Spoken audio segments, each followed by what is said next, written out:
honestly, we'll just use this tree here and then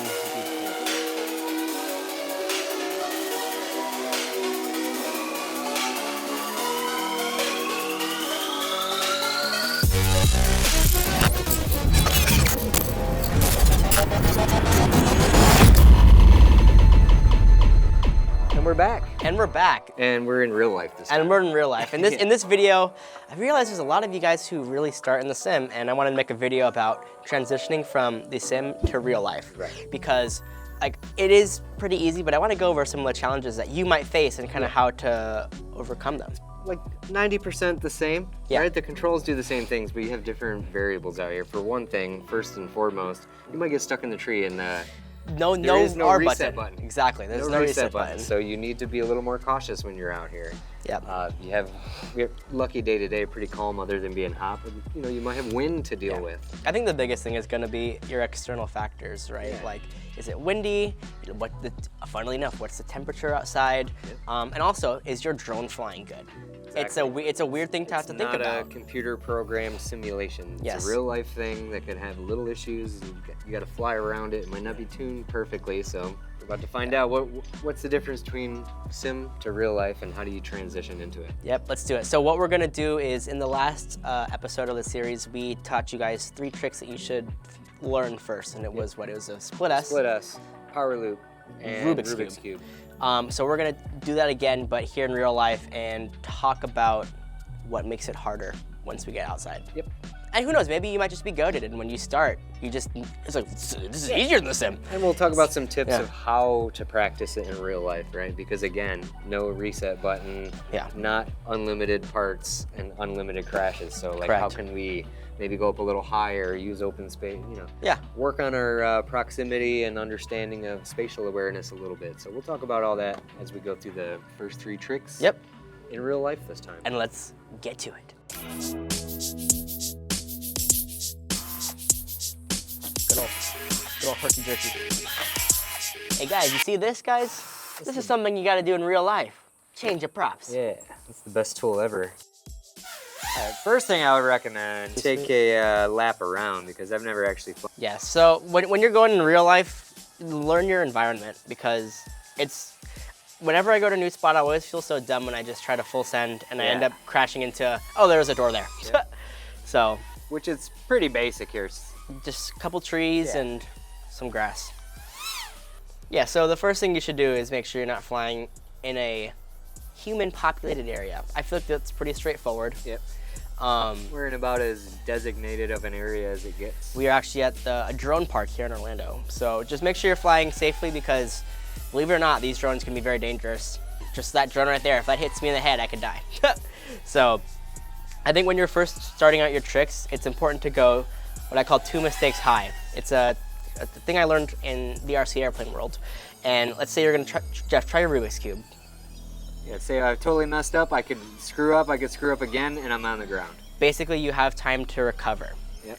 Obviously, some tricks you can't do that when you start getting into your proximity stuff, like we'll talk about Or later. some of the like backward stuff where you'd be looking up like that. Yeah. You wouldn't know that the ground's coming. Yeah. So any of your open air tricks, your rolls, your flips, your yaw spins, 2 mistakes high. And how high is 2 mistakes high?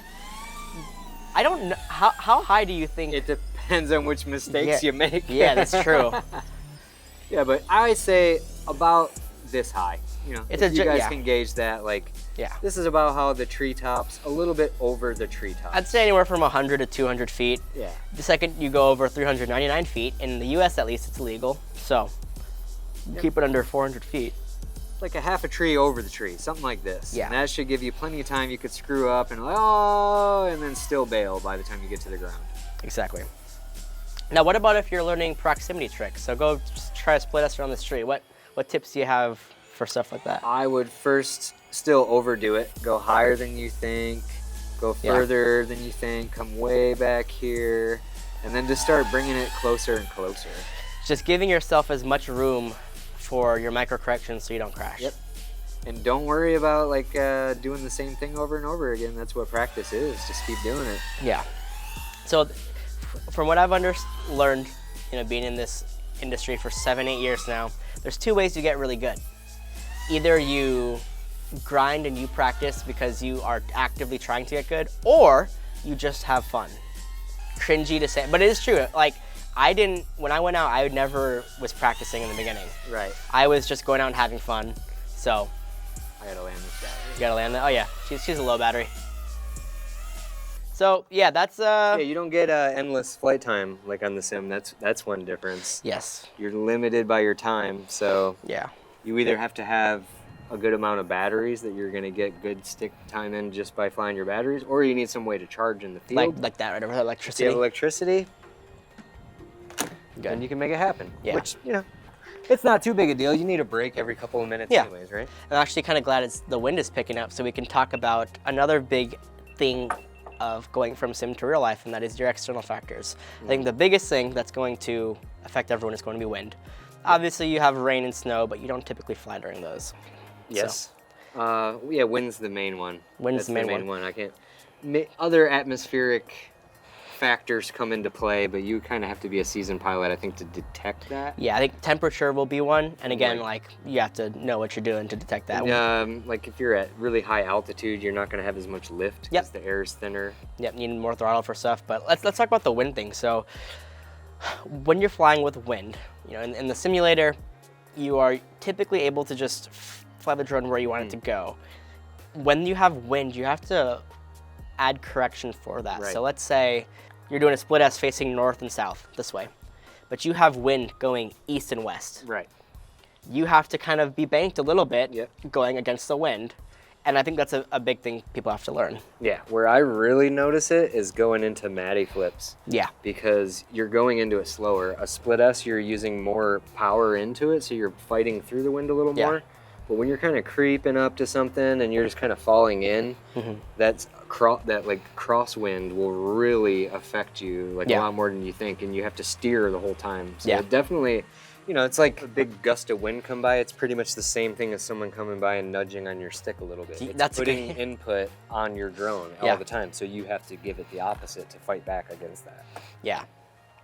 And then the other factors are your drone might not be perfect. Exactly. I'm struggling with a little bit. I don't know exactly what it is, but I have to fly this drone really smooth right now. If I really kind of push out towards the edge of the tune, it kind of wigs out right now. So your drone might not be perfect. The weather is not going to be perfect. You have to adjust to these things. Yeah, no, for sure. Yeah, so this, like we said, split S, just go way out, give yourself a lot of room. Let's talk about the power loop now. I think it'll be kind of similar, right? Same thing. Just, start slow and huge. Just go way bigger than you want, because this is a dangerous one. Because there's going to be this blind point where you're and looking up at the sky. and you're kind of aiming for the worst part of the tree, the highest part. The ultimate goal is to get just right over the top of the tree and make it beautiful. Yeah. But you're really close to having a really bad day getting stuck way at the top. So first, just way overdo it. Go further out, go way higher than you need, and then Yeah.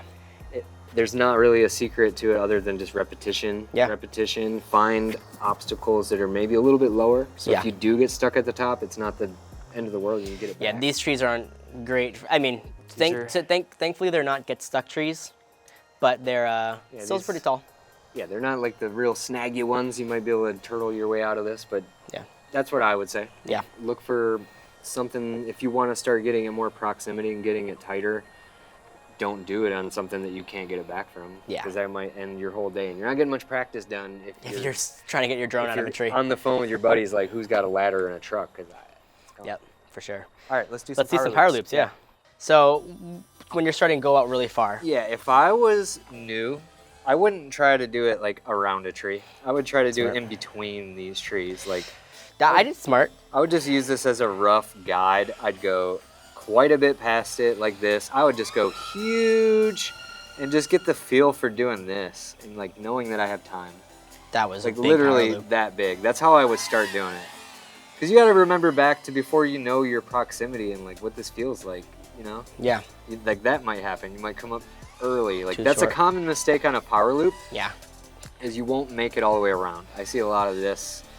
You'll like pull up because you're not pulling back far enough, and like boom, I came up short. Well, no, it's not pulling back far enough. It's that they're not getting throttle at the right time. Or like not enough back on the pitch. Oh yes. Right? Yeah. Because well, if I could go full throttle, but if I'm not giving enough pitch at the right time, see this one acts wonky too. I can't go full throttle. Yeah. No, actually I did make it back. You're kind of right. As long as you're giving it full throttle, you're gonna make it back. You might go really high unless you just give no pitch. So it's kind of like you want a steady amount, I think. Yeah. You know, like you don't want to do it all right away. It should be just kind of pull back and keep the stick there. I would just do that a bunch of times until you get to the point where you're kind of doing it inside of here. You're not really worried about going around. You're kind of like right inside of it, and you can see the tree the whole time. Exactly. You see it off to the side. This gives you a really good reference point with low risk. Yeah. Because even if I, whatever happened, it doesn't matter. Like, I'm not going to fall on the tree because the tree's not there. For sure. So that's what I would do. And then once you're more comfortable with that, then it's time to gap it out and do something like this. The middle gap right there looks sweet. That was a nice power loop. Jeff. that was clean. Yeah, it's a pretty good power loop. Yeah, that's... Although that was not quite a power... I have like a little bit of a bone to pick with people talking about power loops because nobody does power loops. Huh? I actually meant to mention this when I was talking about the basic thing. For most people, you cut the power at the top. Yeah. You go here and then you float. Well, that's not a power loop. Why? Because a power loop is you keep the power. You go, that's a power loop. Huh. Like a power loop is a plane maneuver and you keep the throttle on the whole time. Except you don't. Like that. Like that's how I like it. That's how I think of it. Is actually powering through the whole thing. Because the lame thing to do with a power loop is when you oblong it, like it's like a D instead of a circle. I agree. So you come way back here, and then you stop. And then you kind of like flatten it, and then you stop, and then you come through. Like that was a really rough one. It's usually not that bad. That being said, that could also be a good way to learn because if you're trying to go with speed through the gap. True. I would say for your first power loops, do that because the sketchiest part is when you're coming down. All this speed. And then, whoa, floop, that can be sketchy. Yeah. So let me do one the way I would recommend to do one more before this battery's dead. I would probably do something like this. I think you got a little bit. Show us an early type power loop around the gates so we can like see once you've mastered the big power loops. I know your battery's almost done, but you can see it.